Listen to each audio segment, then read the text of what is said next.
மே 29 யூஎஸோட ஏர்ஃபோர்ஸும் சரி யூகேவோட ஏர்ஃபோர்ஸும் சரி இந்த கருங்கடல்ல கிரீமியாக்கு ரொம்ப ஒட்டினாப்புல ரொம்ப அதிகமான உலாத்து வேலை பண்ணிட்டு இருந்தாங்க. எதுக்குன்னு எல்லாத்துக்கும் தெரியும். ரஷ்ய தரப்பு வந்து குற்றச்சாட்டுகள் வந்திருந்தது, இது போல உறவு வேலையை பார்த்துக்கிட்டு இருக்காங்க இந்த ரெண்டும் அப்படின்னு சொல்லிட்டு.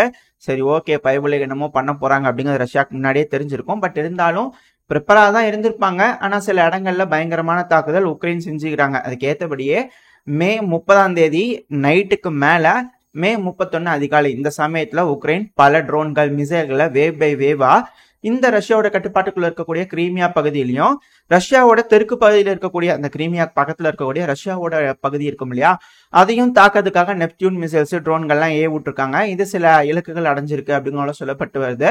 அது இவங்களோட பிரதானமான இலக்கு இந்த கிரீமியா பிரிட்ஜ் தான். பட் ஆனா இந்த தடவை தோல்விக்கு உள்ளாயிருச்சு. அந்த பிரிட்ஜ் எதுவும் அவங்களால செய்ய முடியல. பட் ஆனா அந்த பிரிட்ஜுக்கு பக்கத்துல இருக்கக்கூடிய சில முக்கியமான மிலிட்டரி அசட்ஸை தாக்குதல் பண்ணிட்டாங்க உக்ரைன். இப்ப நம்ம அந்த மேப்ல பார்க்கும்போது உங்களுக்கு எக்ஸாக்டா என்ன இலக்கு உக்ரைன் குறி வச்சிருக்காங்க, அது எந்த அளவுக்கு தாக்கப்பட்டிருக்கு அப்படிங்கிறது உங்களுக்கு புரிய வரும். அதுக்கு முன்னாடி இந்த மே 21 சொல்லியிருந்தோம் இல்லையா, இது போல யூஎஸ் ஏர்ஃபோர்ஸும் சரி யூகேயோட ஏர்ஃபோர்ஸும் சரி உளவு வேலை பார்த்ததுக்கான இமேஜஸ் சைட்ல லோட் ஆயிருக்கும். பாத்தீங்கன்னாலே உங்களுக்கு தெரியும். ஸோ அந்த அளவுக்கு உளவு வேலையை எடுத்துமாப்பா அந்த பிரிட்ஜ் அடிக்க முடியல அப்படிங்கிறது போல சில அனலிஸ்ட் தரப்பு வந்து கேளிக்கையா பேசிட்டு இருக்காங்க.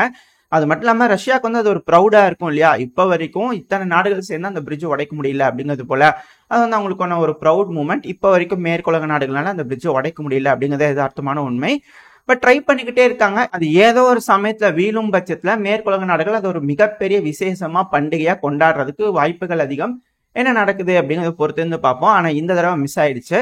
இப்போ இந்த மேப்ல பார்க்கும்போது உங்களுக்கு தெரியும் என்ன ட்ரை பண்ணியிருக்காங்க அப்படிங்கிறது போல நம்ம மேப்பை பார்க்க ஆரம்பிச்சிடலாம். இது உக்ரைன். கீழே மினி மேப்ல பார்த்தீங்கன்னாலே உங்களுக்கு தெரியும். இந்த கீழே பார்ட் தான் வந்து கிரீமியா. பார்க்காத நபர்கள் புதுசாக வருவாங்களா அவங்களுக்காக. ஸோ இந்த இடத்துல கனெக்டாக இருக்கு இல்லையா, இதுதான் வந்து பார்த்தீங்கன்னா பிரிட்ஜு. இந்த பகுதி வந்து பார்த்தீங்கன்னா உக்ரைனோட பகுதி, இந்த பகுதி ரஷ்யாவோட ஒரு பகுதி. ஸோ இப்படி இருக்கும்போது அதிகமான தாக்குதல் வந்து பார்த்தீங்கன்னா இந்த பகுதியில் நடந்திருக்கு. அதாவது கிரீமியாவோட பகுதியில் அதிகமான தாக்குதல் நடந்திருக்கு. அது மட்டும் இல்லாமல் இந்த ஒரு பார்ட் இருக்கு இல்லையா, இது வந்து ரஷ்யாவோட ஒரு பகுதி தான். பட் நான் மார்க் பண்ணும்போது அந்த மாதிரி மார்க் பண்ணியிருக்கேன்.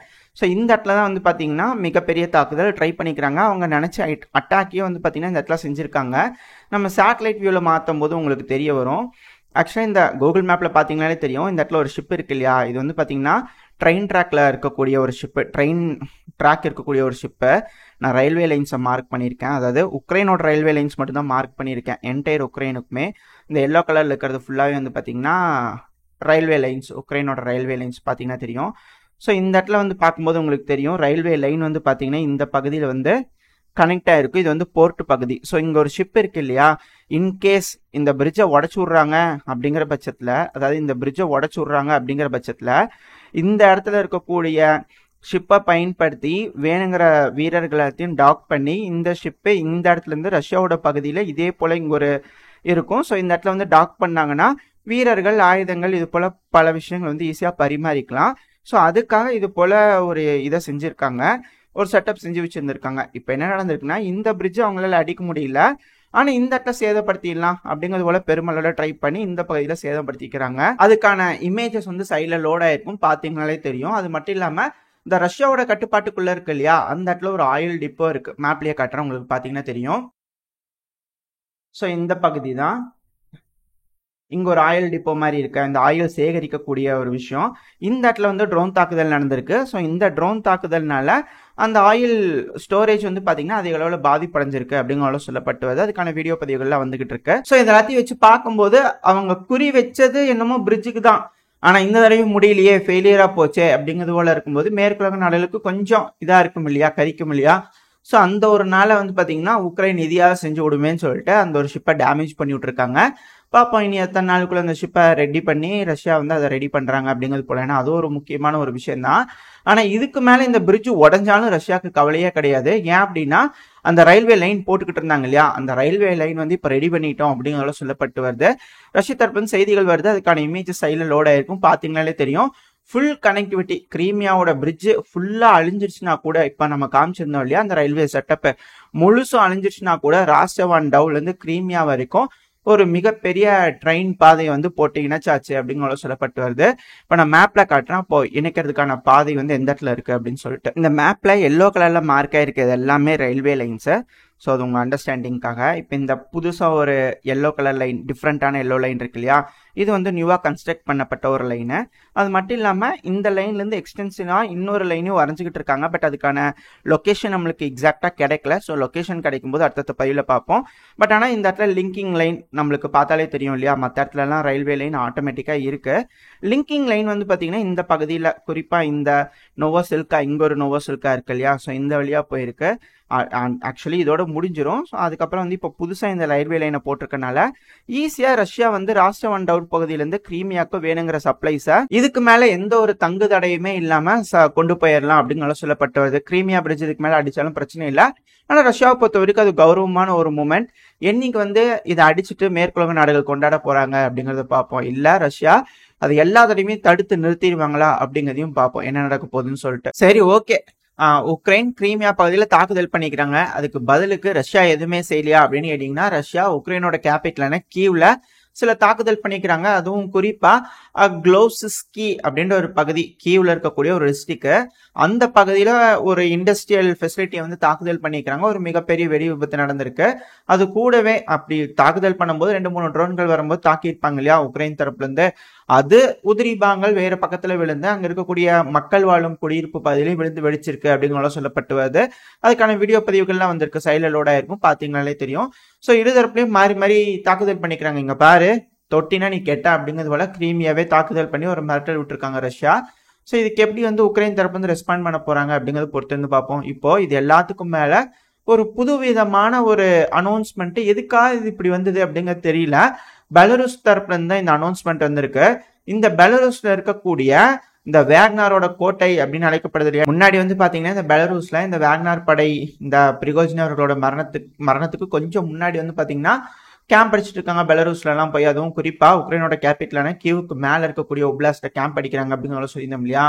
ஸோ இப்போ அந்த பகுதியை வந்து பார்த்தீங்கன்னா கொமெல் பகுதியை வந்து மார்ஷலாக கொண்டு வர போகிறோம் கூடிய சீக்கிரத்தில் அப்படிங்கிறத சொல்லியிருக்காங்க. எதுக்காக இது அப்படிங்கிறது போல தெரியல.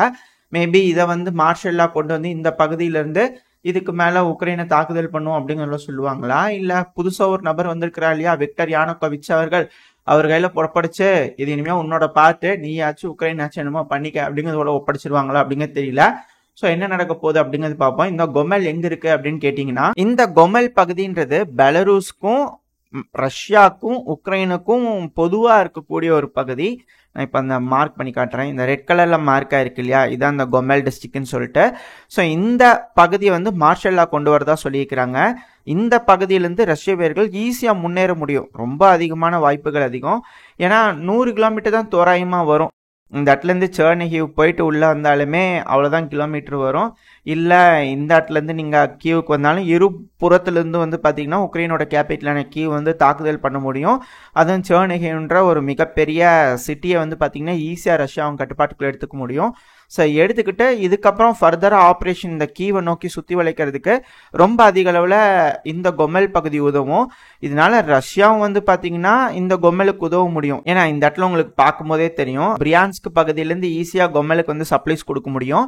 ஸோ கொமெல்லேருந்து ஈஸியாக ரஷ்ய வீரர்கள் வந்து கீவை தாக்குறதுக்கு ரொம்ப அதிகமான வாய்ப்புகள் இருக்கு. அது மட்டும் இல்லாமல் வேக்னர் அங்கே ஒரு மிகப்பெரிய ட்ரெஞ்ச் லைன், பதுக்குழி தோன்றது, ட்ரெஞ்சு கேம்ப் செட் பண்ணதுன்னு ஏகப்பட்ட வேலைகளை செஞ்சுருக்காங்க. ஸோ இது ஒரு ஃபார்வர்ட் பேஸாக இருக்கும். இங்கேருந்து முன்னேறி போகிறதுக்கு ரொம்ப அதிக அளவில் வாய்ப்புகள் அதிகம் அப்படிங்கிற சொல்லப்பட்டு வருது. பொறுத்து வந்து பார்ப்போம் இந்த பகுதியில் என்ன நடக்க போகுதுன்னு. இப்படி ஒரு அஃபென்சிவ் நடக்கக்கூடாது அப்படிங்கிறதுக்காக தான் மேற்குலக நாடுகள்லாம் பூஜி காமிச்சிட்டு இருக்காங்க. இது வந்து இந்த பேய் வருதுன்னு கதை இருக்கு இல்லையா, அது போல ஒரு கதை தாங்க இது. மேற்குலக நாடுகள்லாம் தாக்குங்கள், எங்களோட ஆயுதங்களை வீசி எறியுங்கள் அப்படிங்கிறத சொல்றாங்க இல்லையா, அப்படிலாம் நடக்காது. ஒரு சிலர் ஒத்துக்குவாங்க, ஒரு சிலர் ஒத்துக்க மாட்டாங்க. பல நாடுகள் அப்படியே கொந்தளிச்சு பேசுவாங்க, சில நாடுகள் அமைதி அப்படிங்கிறது போல அவங்களுக்குள்ளேயே பேசி காம்ப்ரமைஸ் ஆகி வேற வழி இல்லை அப்படிங்கிறத சொல்லுவாங்க. ஏன்னா கீழே வந்து பாத்தீங்கன்னா ரொமேனியா மிக பெருமளவில் ரெடி ஆயிட்டு இருக்கு. அடுத்தது மால்டோவா தான். மால்டோவா வச்சு அங்க செஞ்சு பாத்துக்கோங்க, சண்டை செஞ்சு பாத்துக்கோங்க. இப்போ வந்து மேற்குலக நாடுகள் ரஷ்யாவோட சண்டை பிடிக்கிறதுக்கு தயாரா இருக்கிறாங்கன்னா இல்ல, ஏன்னா ரஷ்யா வந்து ஃபுல்லி கேப்பபிளா இருக்காங்க, ஃபுல்லி லோடடா இருக்கிறாங்க. ஸோ இப்படி இருக்கும்போது ஃபுல்லி லோடடா இருக்கும்போது எல்லா மிசைல் ஏவுனாங்கன்னா என்ன ஆகும், மேற்குலக நாடுகளுக்கு அதிகமான இழப்புகள் ஏற்படாதா, ரஷ்யா வீக் பண்ணும், அதுக்கப்புறம் தான் மேற்குலக நாடுகள் வருவாங்க. ஸோ இந்த பிரச்சனையை இவ்வளவு சீக்கிரத்தை முடிக்க விட மாட்டாங்க. வேற ஏதாவது ஒரு ஆப்ஷன் இருக்கும். பட் ஒரு வேலை இல்ல பண்றாங்க அப்படிங்கும்போது மால்டோவால ஆரம்பிச்சிருவாங்க அப்படிங்கிற சொல்லப்பட்டு வருது. ஏன்னா ரஷ்யாவை பிஸியாவே வச்சுக்கணும் இல்லையா, அந்த ஒரு காரணத்துக்காக. அப்புறம் இதுக்கு மேல இன்னொரு விஷயமும் சொல்லிட்டு இருக்காங்க. அரசல் புஸ்லா வரக்கூடிய ரூமர்ஸ் தான் புருடா இன்டெலிஜென்ஸ் விங்கும் சொல்லக்கூடிய இந்த போலியான செய்திகள். என்ன சொல்றாங்க அப்படின்னா, ஜெலன்ஸ்கி அவர்கள் இந்த கீவை விட்டு கிளம்ப போறாரு இல்லையா, அந்த பீஸ் சமிட் நடக்க போகுது இல்லையா, அந்த டைம்ல கரண்டா இங்க இருந்து ஆபரேஷன்ஸ் பண்ண ஆரம்பிப்பாங்க. அவரு சமிட்ல உட்காந்து பேசிட்டு இருக்கும்போது முடிவுகள் எடுக்கிறதுக்கு முன்னாடியே இந்த பகுதியை வந்து விக்டர் யானுகோவிச் அவர்கள்கிட்ட பிடிச்சி, இந்த கீவ் கேபிட்டல் உனக்கு தான் அப்படிங்கிறது போல விக்டர் யானுகோவிச் அவர்கள்கிட்ட கொடுத்துருவாங்க. அப்படி ஜெலன்ஸ்கி திரும்பி ரிட்டர்ன் என்ன பண்ணுவாரு?